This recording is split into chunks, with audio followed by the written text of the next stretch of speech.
Today we are looking at Matthew chapter 6, verses 25 to 34. If you were tuned into church a few weeks ago, I did a kids talk on this very passage. And you might remember I interviewed some birds and some flowers to get their perspective on it. But today I just want to look at three different words that gets brought up here by Jesus. So first, let me read the passage to you. And then I want to talk about the concept of how do we not worry? How do we not worry? And how Jesus uses three different words to help us to not worry. So let me read the passage. Matthew chapter 6, starting verse 25, says this. Therefore, I tell you, do not worry about your life, what you will eat or drink, or about your body, what you will wear. Is not life more important than food, and the body more than clothes? Look at the birds of the air. They do not sow or reap or store away in barns, yet your heavenly Father feeds them. Are you not much more valuable than they? Can any one of you, by worrying, add a single hour to your life? And why do you worry about clothes? See how the flowers of the field grow. They do not labor or spin. Yet I tell you that not even Solomon in all his splendor was dressed like one of these. If that is how God clothes the grass of the field, which is here today and tomorrow thrown into the fire, will he not much more clothe you, O you of little faith? So do not worry, saying, what shall we eat, or what shall we drink, or what shall we wear? For the pagans run after these things, and your heavenly Father knows that you need them. But seek first his kingdom and his righteousness, and all these things will be given to you as well. Therefore, do not worry about tomorrow, for tomorrow will worry about itself. Each day has enough trouble of its own. So this is a really beautiful passage where Jesus is talking to a crowd of people, probably a very diverse crowd of people, but a crowd of people which contains those who might find themselves on the margins, who don't have aggressive streams of income or have prominent jobs or positions in society, who their daily worries are actually, how am I going to eat today? And are the clothes that I have, are they going to hold up?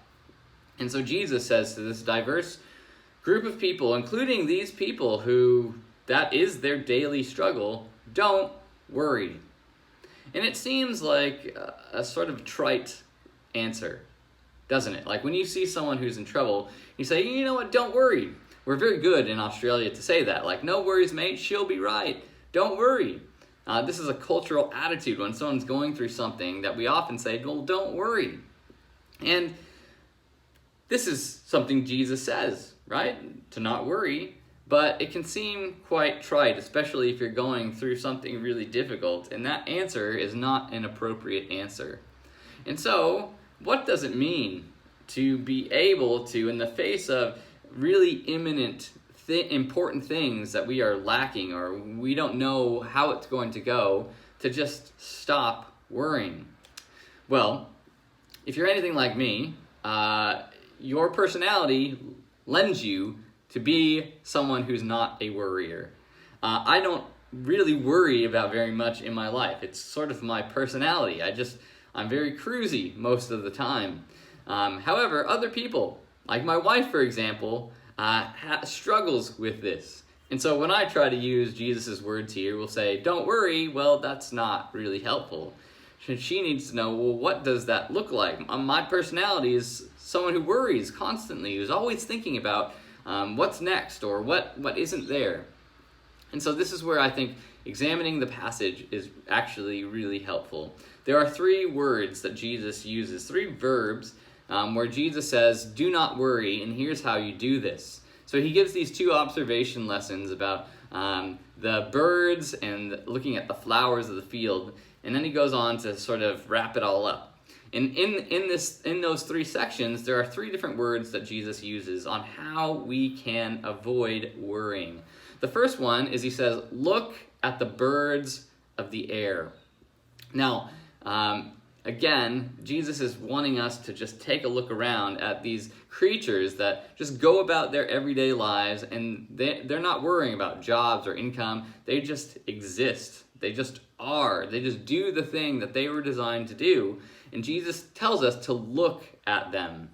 The Greek word for look there means to concentrate on, to have this focused gaze on these creatures. And the point of that is, in the middle of our worry, to look at something and observe something really sort of in this concentrated manner, to deeply understand how these things can go about their life without worrying, while we are, our minds are scattered everywhere, to actually focus and concentrate and focus our gaze on something that's steady and observable. That's step number one. The second one is, he says in verse 28, see how the flowers of the field grow. That word see there means actually to learn by observation. So he's telling his followers to just learn from the flowers that grow, and they don't labor or spin, and yet they're beautiful just as they are. And Jesus wants us to learn by observation, by taking a careful look at these plants, these things that just exist, and they just are. And what can we learn from just being present, knowing that God's going to take care of us? We don't need to worry about the clothes that we're going to wear, or what we're going to look like, or if we're going to be around tomorrow. That just, they exist. So how can we learn from observation? And then finally, in verse 33, Jesus says, but seek first his kingdom and his righteousness. And this sort of covers everything. So we learn by concentrating on those sort of creatures or people that are just naturally carefree.